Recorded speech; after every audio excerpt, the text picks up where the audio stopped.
Hello everyone, welcome back to the channel. This is going to be my top 6 matches of 2023 that includes only WWE and AEW matches. This list includes TV matches and pay-per-view matches. This is just my list. Your list will be different from mine, and that's fine. You can leave your list down in the comments below. This is not a ranking, these are just the matches that I like from this year. My first time doing this, I think I'm going to start doing this yearly. Um, Everyone was releasing their top matches of 2023 and might still be releasing them. And now it's my turn. The reason this video had not been released yet is because I was sick, and I'm still a little bit sick, but I'm feeling much better than I was when I started feeling sick. When I started feeling sick and I could not move, and also because no major wrestling event from WWE, NXT, or AEW has happened yet, so I wanted to get this video out. But you guys don't care about that. Yeah, let's get started. Anyways, if you like anything like reading books, listening to music, talking about wrestling, then hit the subscribe button. Also, if you can leave a like on this video, it would be very much appreciated. And if you want to know more about when things are coming out on the channel, you can go to Twitter, where the username is the same as the YouTube channel name, except I had to remove S from Tunes to have that as the username, and on Instagram is the same thing, Wrestle Read Tunes. But if you want to follow, you can. If you don't, that's fine too. I also want to say that some of the matches aren't on. I haven't seen them on other people's lists. So like 3 of the 6 matches on this list have been on other people's lists, but there are 3 matches that I haven't seen on anyone's list. So yeah, let's get started. For number 1, we have MJF versus Brian Danielson from Revolution. This is easily the match of the year for me. This match has stayed at the top of this list. One of the best Iron Man matches. I have not rewatched the match since it came out, but Brian Danielson just continues to deliver and show why he is one of the best wrestlers working today and why he's one of my favorite wrestlers. Before AEW, I had never heard of MJF, but since watching AEW, his mic skills top tier. He was such a good heel, and he knew how to make you not like him. The match against Darby Allin at Full Gear, the feud with Punk, the promos, the match from Dynamite, the dog collar match from Revolution 2022.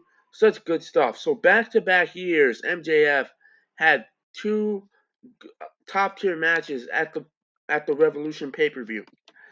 MJF had this Iron Man match, the Fatal 4-Way at Double or Nothing, the matches against Adam Cole, especially the match at All In, the match against Jay White at Full Gear. While not as good as the matches I just mentioned, I thought it was way better than the Texas Death Match from that show. I don't know if that's a hot take, but that's what I thought. And the match with Samoa Joe at World's End was fine. I thought it was the weakest of MJF's title reign, the weakest match of MJF's title reign last year.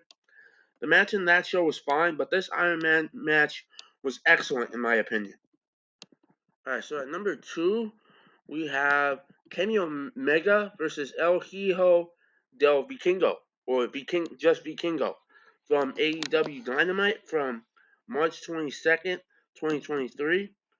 The spots in this match were insane. I had never heard of Vikingo before until this match, but he definitely made an impact in this match, in my opinion. The match was exciting.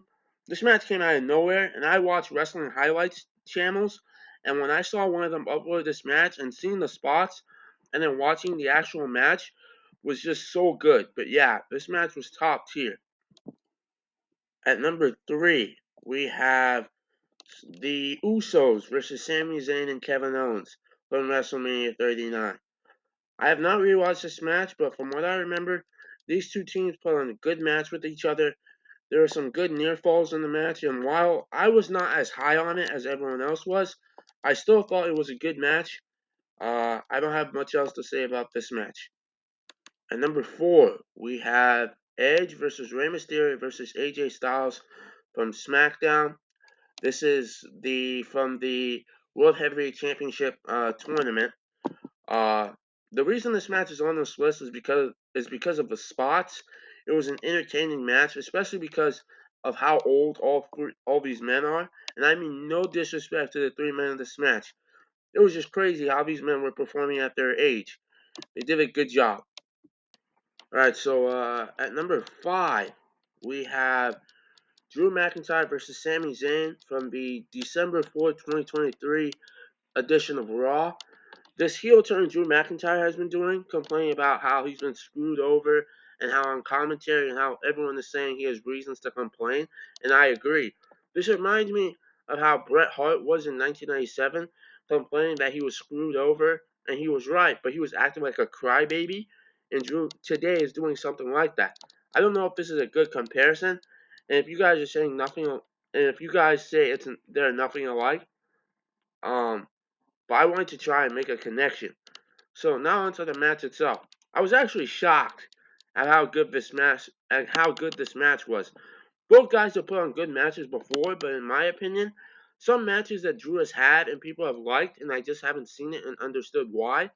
But these two put on a good match. Drew slowly throughout the match doing more and more heelish things, going after Sammy's leg and injuring him even more after the match backstage. A good match. Number 6. We have Jey Uso versus Seth Rollins, also from the December 4th, 2023 edition of Raw. I don't know if this is going to be a hot take. Alright, maybe not a hot take, but I think this match was Seth Rollins' best match all year last year, if that makes any sense. This world title reign he's been having has been under-delivering. Matches that I thought were going to be match of the year candidates are not even on this list. Examples like the world title tournament final against AJ Styles at Night of Champions was fine, and I'm not seeing why people thought this match was top tier. Both of the guys in this match are two of my favorite wrestlers, so why did their Money in the Bank 2019 match and this match at Night of Champions just fine to me? A match that I thought for sure would be a match of the year candidate, but no, that did not happen. Another match would be the two matches against Finn Balor at Money in the Bank and SummerSlam. These guys in 2018 had so many matches on Raw that I haven't seen in a while, but I do remember their matches being good. The Intercontinental Championship match at WrestleMania 34, including The Miz, who was defending his title in the match, the Intercontinental title in the triple threat match against Seth Rollins and Finn Balor, and the rematch between The Miz and Seth Rollins at Backlash 2018. That match, I was shocked at how good that match was. Back to this year, meaning back to 2023. The two matches were fine, and I just don't see why people are calling these matches top tier, especially the SummerSlam match. If the Money in the Bank match isn't top tier, then the SummerSlam match people like were people. I think people were that match is top tier to some people. The two matches against Shinsuke Nakamura at Payback and Fastlane were fine. Like for example, the the the Payback match, I actually thought it was a little better than the Fastlane match. And the Fastlane match was a last man standing match, and in my opinion, it is they have one of the weakest last man standing matches in WWE history. But I think that's just me. But Kevin and Sami against the Judgement Day in the street fight was the match of the night on that show, meaning Payback. The match against Drew McIntyre at Crown Jewel was fine. I don't know what everyone sees in this match. Just like their match at Money in the Bank 2020, I saw that match for the first time this year, and I did not understand. Well, I saw it for the first time last year, now that I'm thinking about it, and I did not understand what people saw in this match. It was fine. When people talk about how this match they had at Crown Jewel, I will agree it should not have opened the show. I do agree with that. The World Heavyweight Championship is a big belt and should have been the co-main event, as well as the tournament final to crown the inaugural world champion with the new belt design. So the tournament final should have been the co-main event at Night of Champions, and this match should have been the co-main event at Crown Jewel. So yeah, I don't understand why people thought this match was the match of the night at Crown Jewel. There was no match of the night on that show. That show and the card on that show was fine. Now on to the match. It took some time for me to get into the match, like meaning we're now moving on to that Jey Uso match. Um, like, the match started off slow, but as the match went, it got better and better. The match was good. So, yeah, and that is all the matches that I liked from this year. So if you like anything like reading books, listening to music, talking about wrestling, then hit the subscribe button. Also, if you can leave a like on this video, it would be very much appreciated. We'll see you next time, and bye.